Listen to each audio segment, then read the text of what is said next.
अस्सलाम वालेकुम students, I am सिद्रातुल मुंतहा और आज हम अपना टॉपिक स्टडी करेंगे अबाउट माइटोसिस कि माइटोसिस है क्या, इसको किसने डिस्कवर किया था।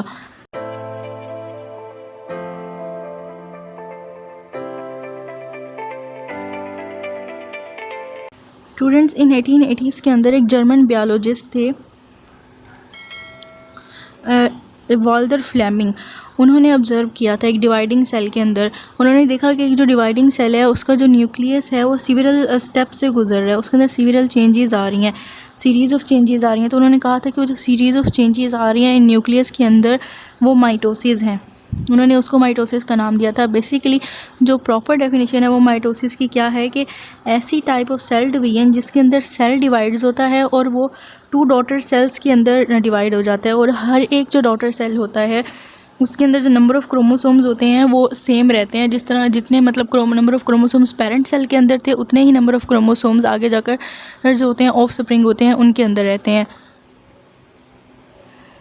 ठीक, सो ऐसी टाइप ऑफ सेल डिवीजन जिसके अंदर सेल डिवाइड होता है डॉटर सेल्स के अंदर और जो नंबर ऑफ़ क्रोमोसोम्स हैं वो रिमेन सेम रहते हैं, इसको बोलते हैं माइटोसिस। अब हम देखते हैं माइटोसिस के बारे में कि माइटोसिस जो होती है वो यूकैरियोटिक सेल्स में भी होती है और ये प्रोकैरियोटिक सेल्स में भी होती है स्टूडेंट्स। बट जो प्रोकैरियोट्स होते हैं उनके अंदर इंक्लूड होते हैं जिस तरह के बैक्टीरिया हो गए, और यूकैरियोट्स में ह्यूमंस हम लोग भी आते हैं, हम लोगों के अंदर भी माइटोसिस होती है। अब यहाँ ये क्वेश्चन होता है, सवाल पैदा होता है कि जो प्रोकैरियोटिक सेल्स होते हैं उनके अंदर माइटोसिस अंडर को जो करती है वो इतनी ज़्यादा प्रॉपर नहीं होती। सो ये प्रोकैरियोटिक्स ऑर्गेनिजम्स के अंदर माइटोसिस प्रॉपर क्यों नहीं होती है, देयर इज़ अ क्वेश्चन। क्योंकि जो प्रोकैरियोट्स होते हैं उनके अंदर स्पिंडल फाइबर्स नहीं बनते।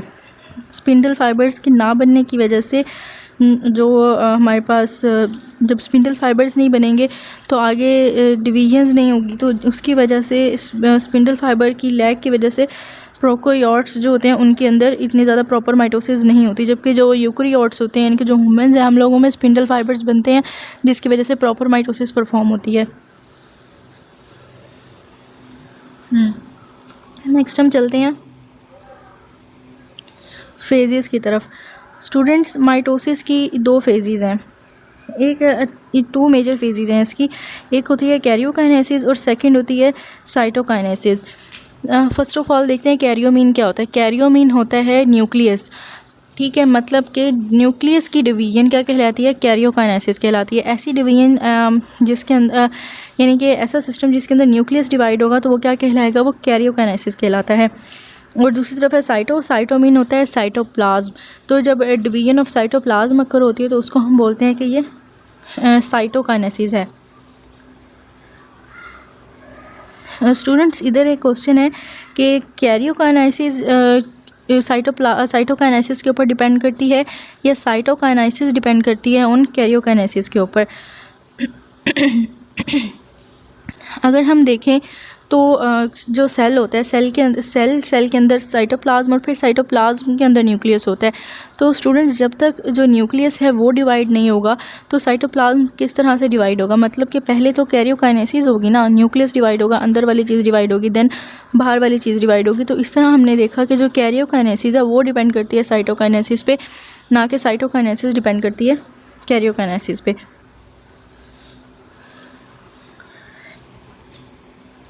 नेक्स्ट हम देखते हैं कैरियोकाइनेसिस। सो जो डिवीजन ऑफ न्यूक्लियस था इसको हमने कहा था कि ये होता है कैरियोकाइनेसिस, लेकिन जो कैरियोकाइनेसिस होता है ये आगे फर्दर 4 स्टेजेस के ऊपर जो होता है डिपेंड करता है।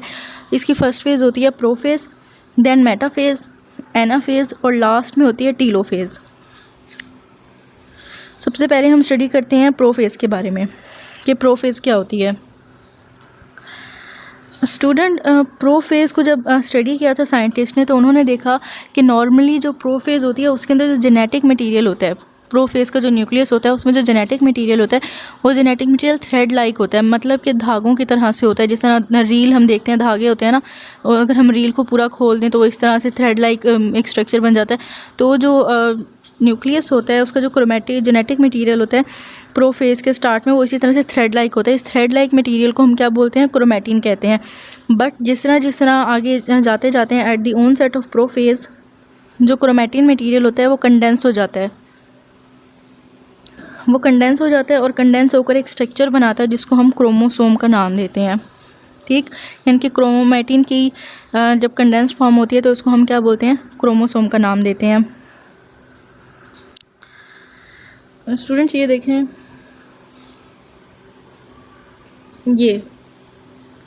ये आप देखें कि आपको स्ट्रक्चर्स नज़र आ रहे हैं, 3 फेजेस नज़र आ रही हैं प्रोफेज़ की। जो ये फर्स्ट फेज़ है प्रोफेज़ में, अगर आप इसको देखें तो ये सर्कल है ना, प्रोफेज़ की जो फर्स्ट फेज़ है, इसके अंदर दरमियान में देखें ये थ्रेड लाइक है मटेरियल।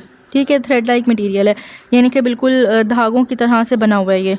तो ये क्या था, क्रोमैटिन मटेरियल था। But with the passage of time ये क्रोमैटिन मटेरियल जो है वो क्या बन जाता है, क्रोमोसोम्स के अंदर कन्वर्ट हो जाता है। जिस तरह कि आप अगली 7 वाली सेकंड प्रोफेज़ की जो पिक है उसमें देखें, कंडेंसेशन कंटिन्यूस स्पिंडल फॉर्म्स, मतलब क्या कि जो ये स्पिंडल थे ये किस में तब्दील हो गए, ये क्रोमोसोम्स बन गए। ये जो 2 नज़र आ रहे हैं ये क्या हैं, क्रोमोसोम्स हैं।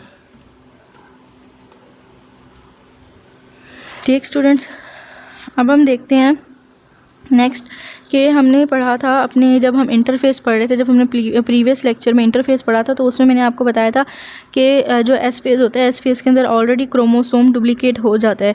सो प्रो फेज़ में सबसे पहले क्या होता है, जो क्रोमैटिन मटेरियल था वो क्रोमोसोम के अंदर कन्वर्ट हुआ और जो क्रोमोसोम्स थे वो तो ऑलरेडी एस फेज़ के अंदर डिवाइड हो गए थे।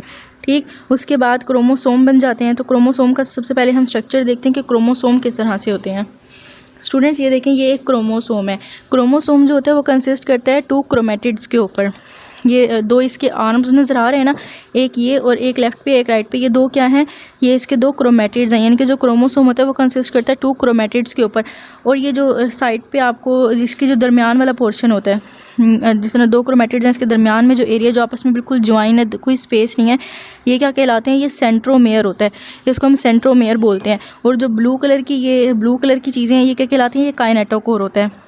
ठीक, ये दो काइनेटोकोर होते हैं ऑपोजिट साइड्स के ऊपर क्रोमोसोम के। जो काइनेटोकोर होते हैं ना, ये प्रोटीन के बने होते हैं। ठीक, ये किसका स्ट्रक्चर था, ये क्रोमोसोम का स्ट्रक्चर था। और जो काइनेटोकोर होता है ये कॉम्प्लेक्स प्रोटीन स्ट्रक्चर होता है। नेक्स्ट हम इसके अंदर देखते हैं कि जब क्रोमोसोम बन गए थे, क्रोमोसोम का स्ट्रक्चर पूरा डेवलप हो गया था, उसके अंदर सेंट्रोमेयर बन गए, काइनेटोकोर बन जाता है। तो उसके बाद क्या होता है, सेंट्रियोल्स बनते हैं।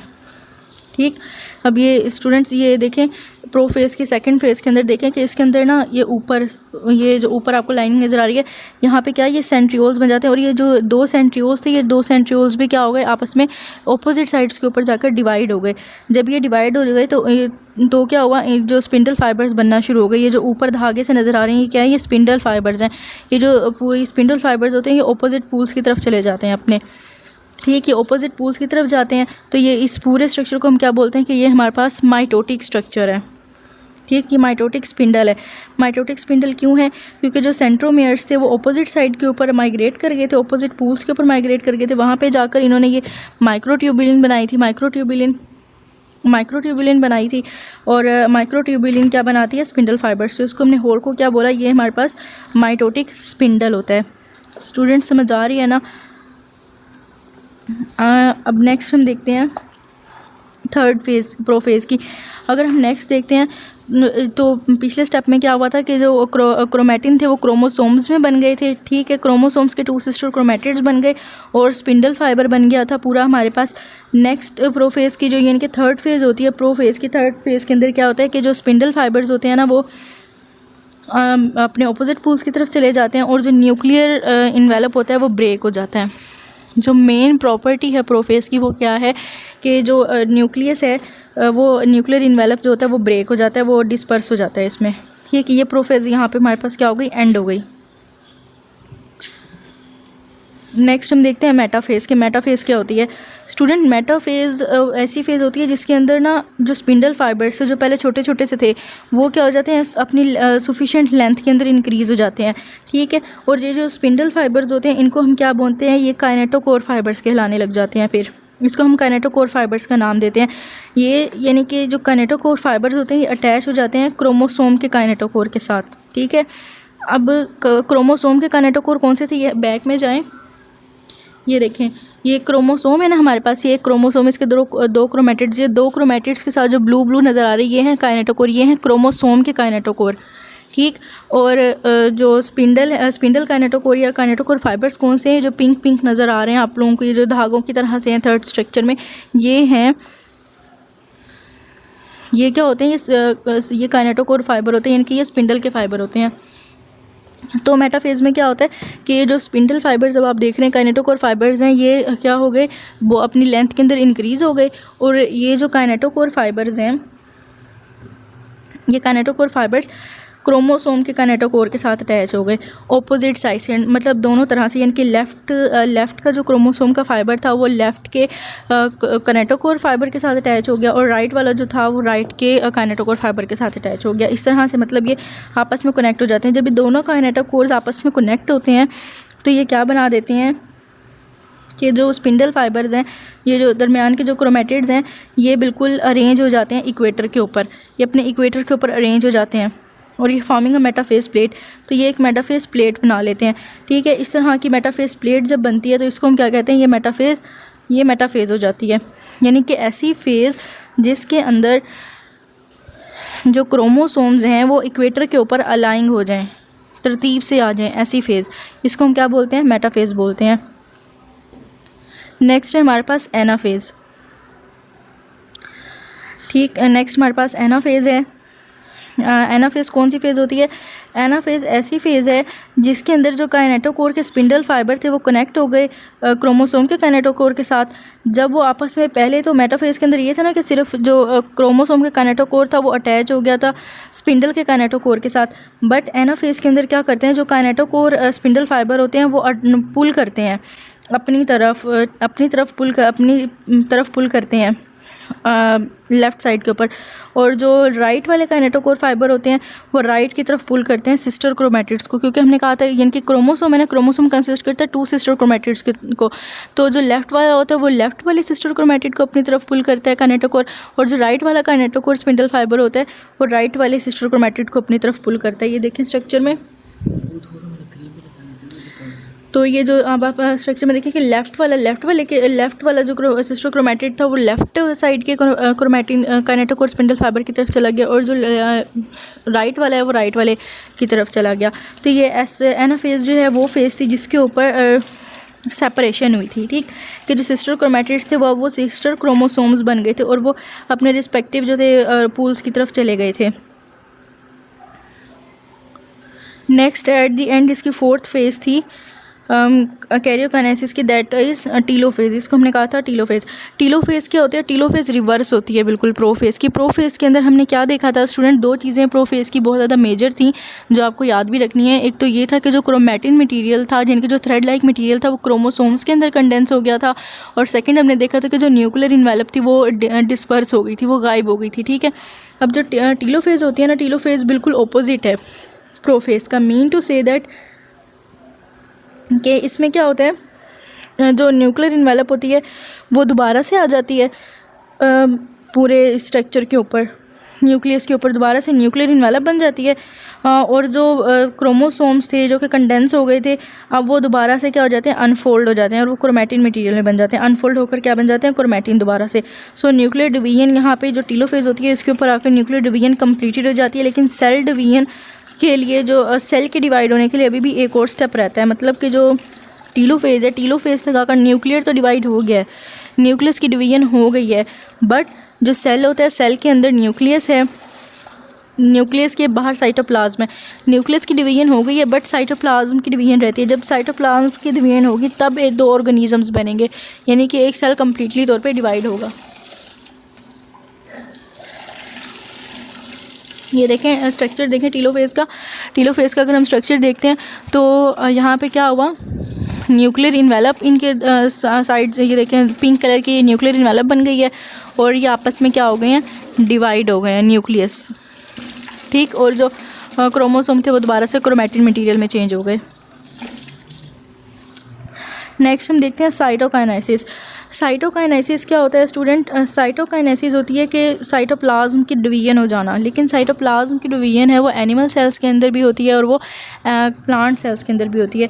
अगर हम एनिमल सेल्स की बात करते हैं तो उसके अंदर जो है साइटोप्लाज्म की डिवीजन वो बहुत ज़्यादा सिंपल तरीके से हो जाती है। जैसे कि हम देखते हैं एनिमल्स के अंदर जब साइटोप्लाज्म डिवाइड होना होता है तो साइटोप्लाज्म क्या होता है, सिंपल दरमियान से, मतलब दरमियान की तरफ होना शुरू हो जाता है। मेम्ब्रेन को अपनी यानी कि फ्यूरो बना लेता है, क्लीवेज बना लेता है, दोनों तरफ से दरमियान की तरफ आना शुरू हो जाता है, अंदर की तरफ इनके धंसना शुरू हो जाता है। ठीक है, तो वो इस तरह से जब वो अंदर की तरफ धंसना शुरू हो जाता है, दोनों तरफ से धंसता रहता है, ऊपर और नीचे दोनों तरफ से, तो वो क्या हो जाता है, वो दो हिस्सों में डिवाइड हो जाता है। दो हिस्सों में डिवाइड हो जाता है तो इसका मतलब क्या है कि एनिमल्स के अंदर साइटोप्लाज्म डिवाइड हो गया वेरी इजीली, कोई कॉम्प्लेक्सिटी नहीं आती साइटोप्लाज्म के डिवाइड होने में इन एनिमल्स में।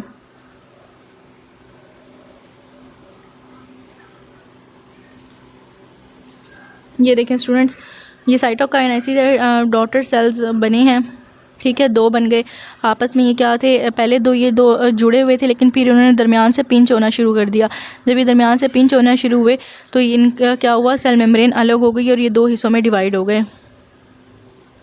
ठीक है, अब हम बात करते हैं प्लांट्स की, कि जो प्लांट्स होते हैं उनके अंदर साइटोकाइनेसिस किस तरह से होती है। जो प्लांट्स होते हैं ना स्टूडेंट्स, उनके अंदर साइटोकाइनेसिस थोड़ी सी डिफ़िकल्ट होती है। क्यों डिफ़िकल्ट होती है, क्योंकि जो प्लांट्स होते हैं ना उनके अंदर वेजिकल्स होते हैं, यानी कि वो वेजिकल्स जो कि गोल्जी ऑपरेटस से आते हैं ना, गोल्जी ऑपरेटस से आते हैं और वो मूव कर जाते हैं किसकी तरफ, सेल के मिडल की तरफ आ जाते हैं। ठीक, सेल के मिडल की तरफ आ जाते हैं और वो वेजिकल्स आपस में फ्यूज़ करके दरमियान के, मतलब एक सेल है ना, प्लांट का जो सेल है वो रेक्टेंगुलर शेप में होता है, तो जो रेक्टेंगुलर शेप होता है ना उसके बिल्कुल मिड में आ जाते हैं और वहाँ पे आकर ना, मतलब स्टेप बाय स्टेप इस तरह से आ जाते हैं। जब वो एक दूसरे से स्टेप बाय स्टेप आते हैं तो वो क्या करते हैं, वो एक मेटाफेस प्लेट बना लेते हैं। फिर जो ये प्लेट होती है ये ग्रो कर जाती है आउटवर्ड, मतलब पहले ये सिर्फ दरमियान की तरफ थे, जो वेजिकल्स थे वो दरमियान में पड़े हुए थे, लेकिन फिर उसके बाद क्या किया, इन वेजिकल्स ने ग्रो करना शुरू कर दिया कि ये कॉर्नर्स जो रेक्टेंगुलर थी प्लांट सेल था उसके कॉर्नर्स की तरफ भी जाना शुरू हो गया, यानी कि आउटवर्ड उसने मूव करना शुरू कर दिया। जिस तरह ही वो आउटवर्ड मूव किया तो क्या हुआ, वेजिकल्स फ्यूज़ हो गए एक दूसरे के साथ। जिस तरह वो फ्यूज़ हुए तो क्या हुआ कि जो मेम्ब्रेन थी प्लांट सेल की, वो क्या हो गई, जो मतलब वेजिकल्स थे वो क्या हो गए, फ्यूज़ हो गए विद द प्लाज्मा मेम्ब्रेन के साथ। इस तरह से जो प्लाज्मा मेम्ब्रेन थी वो कन्वर्ट हो गई अपने, मतलब आगे डिवाइड हो गई इस तरह से। ठीक, मतलब कि जो एनिमल्स होते हैं उनके अंदर वो सिंपल पिंच कर जाती है, लेकिन जो प्लांट्स होते हैं, प्लांट्स के अंदर डिफ़िकल्टी क्यों होती है, क्योंकि जो गोल्जी ऑपरेटस के वेजिकल्स होते हैं ना वो प्लांट सेल के बिल्कुल मिड में आ जाते हैं और मिड में आकर जो है ना वो एक फ्रेगमोप्लास्ट बना लेते हैं, जिसकी वजह से डिफ़िकल्टी होती है थोड़ी सी प्लांट सेल के साइटोप्लाज्म को ग्रो करने में। ठीक है स्टूडेंट्स, ये था हमारा माइटोसिस का टॉपिक। थोड़ा सा ये लेंथी हो गया और ये एक्चुअली ये टॉपिक लेंथी भी है, बट आई होप वीडियो जितनी भी लेंथी हो जाए, बट आई होप कि आपको समझ आया होगा, आप लोगों ने अच्छी तरह से अंडरस्टैंड किया होगा इस टॉपिक को। स्टूडेंट्स, ये एट द एंड आप छोटी सी समरी है, ये देखें कि ये माइटोसिस है। दरमियान में सबसे पहले इंटरफेस थी, इंटरफेस के बाद प्रोफेस स्टार्ट हुई जिसके अंदर सिर्फ और सिर्फ क्रोमेटिन मटेरियल था। फिर नेक्स्ट फेज़ के अंदर क्रोमोसोम के अंदर बना और क्रोमोसोम के बाद उसका न्यूक्लियर डिसअपेयर हो गया प्रोफेस के अंदर। नेक्स्ट मेटाफेज़ आई, मेटाफेज़ के अंदर क्या होता है कि जो क्रोमेटिड्स थे वो लिंक हो गए थे इक्वेटर के ऊपर। देन एनाफेज़ आई, एनाफेज़ के ऊपर जो सिस्टर क्रोमेटिड्स थे वो अपने ऑपोजिट पोल्स की तरफ चले गए। और टीलोफेज़ जिसके अंदर दोबारा से जो क्रोमेटिड्स थे वो क्रोमोसोम के अंदर कन्वर्ट हो गए और न्यूक्लियर इन्वेलप बन जाता है। उसके बाद साइटोकाइनेसिस हो गई जिसके अंदर डॉटर सेल्स डिवाइड हो जाते हैं। ये माइटोसिस है, ये इस तरह से ये रिपीट होती रहती है। ठीक है स्टूडेंट्स, आई होप सो आप लोगों को समझ आई होगी इस टॉपिक की। मैंने बहुत अच्छी तरह एक्सप्लेन किया आप लोगों को, एक एक पॉइंट, कोई चीज़ छोड़ी नहीं है। बट इसके बावजूद अगर आप लोगों को कोई भी पॉइंट समझ नहीं आ रहा, लेक्चर में से कोई भी चीज़ क्लियर नहीं हो रही, कंसेप्ट क्लियर नहीं हुआ, तो आप मुझसे कमेंट सेक्शन में पूछ सकते हैं। इंशाल्लाह मैं आपको उसका जवाब ज़रूर दूंगी और पूरी कोशिश करूंगी कि आप लोगों को दोबारा समझा दूं, आप लोगों को समझ आ जाए जो चीज़ नहीं समझ आई। ठीक है students, thank you so much.